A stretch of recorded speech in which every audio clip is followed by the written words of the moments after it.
तर आहे चिंचोलीला मी भेट दिलेली आहे. बीड तालुक्यातलं एक गाव आहे आणि संपूर्ण आता एका कापसाची शेती जी आहे ती पूर्ण उद्ध्वस्त झालेली आहे. एक तरी फार मोठं संकट आपल्या बीड जिल्ह्यावर, मराठवाड्यावर आणि ज्या ज्या जिल्ह्यामध्ये अतिवृष्टी झालेली आहे त्या ठिकाणी शेतकऱ्यांचं जीवन उद्ध्वस्त झालेलं आहे. त्याला मदत करण्याची भूमिका सरकारची आहे.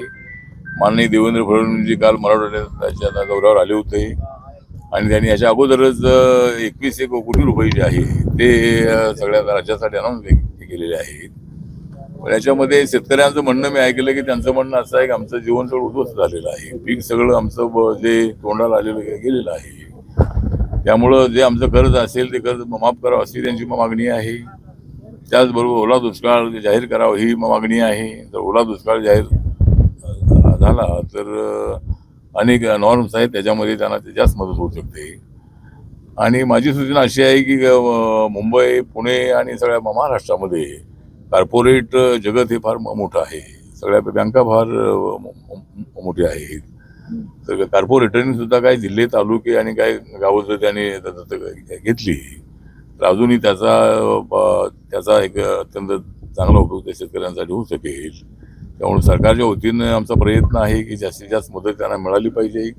त्याचबरोबर केंद्र सरकारच्या वतीनंही काय मदत मिळू शकते का त्यासाठी मी कृषी मंत्र्यांना भेटणार आहे आणि त्यांच्याकडूनही काही मदत मिळवण्याचा आमचा प्रयत्न राहणार आहे.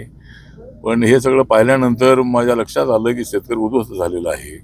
तोंडाला आलेलं पीक सगळं एकदम उद्ध्वस्त झालेलं आहे आणि त्यामुळं त्यांच्या मुलीची लग्न आहेत, मुलांचं शिक्षण आहे, बाकीच्या काही इतर अडचणी आहेत.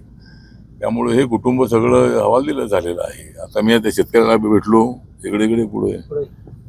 काय नाव तुझं? धनंजय सावंत सर. आता धनंजय सावंत आहे. याला हा इथं भेटला आणि तो मागणी करत होता की आम्ही या सरकारला निवडून दिलेलं आहे आणि सरकारने आमच्याकडे लक्ष दिलं पाहिजे. त्यामुळे नक्कीच देवेंद्र फडणवीस यांच्या सरकारचं पूर्णपणे लक्ष शेतकऱ्यांकडे आहे आणि मॅक्झिमम मदत त्यांना कशी मिळून देता येईल आणि उद्ध्वस्त झालेल्या कुटुंबांना त्याच्यातून बाहेर काढता येईल याचा प्रयत्न नक्की आम्ही सगळे करणार आहोत. आणि अचानक एवढा प्रचंड असा पाऊस आलेला आहे की मराठवाडा हा नेहमी दुष्काळी असायचा पण तो दुष्काळ असायचा. आता हा दुष्काळ ओला दुष्काळ आहे.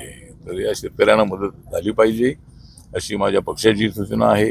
आज सामाजिक न्याय खात्याचा राज्यमंत्री म्हणूनही मी जे शेतकऱ्यांच्या सोबत आहे त्यांना न्याय मिळाला पाहिजे अशी माझी भूमिका आहे. शेतकऱ्यांचं हे दुःख नेहमी तुम्ही वेगळ्या शब्दात सगळं मांडत असतात.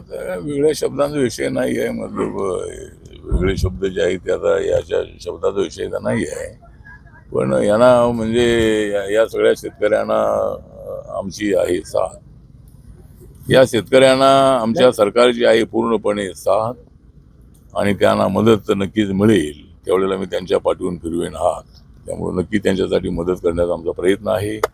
आणि बीड जिल्ह्यामध्ये नंतर धाराशिव जिल्ह्यामध्ये, जालना जिल्ह्यामध्ये, छत्रपती संभाजीनगरमध्ये, लातूरमध्ये अनेक जिल्ह्यामध्ये मोठा प्रमाणात नुकसान झालेलं आहे आणि त्यांना न्याय मिळाला पाहिजे अशी आपली भूमिका आहे. देश विदेशातील प्रत्येक घडामोडींचे लाईव्ह अपडेट मिळवण्यासाठी आता साम टीव्हीच्या सर्व सोशल मीडिया प्लॅटफॉर्मला लाईक, फॉलो आणि सबस्क्राईब करा.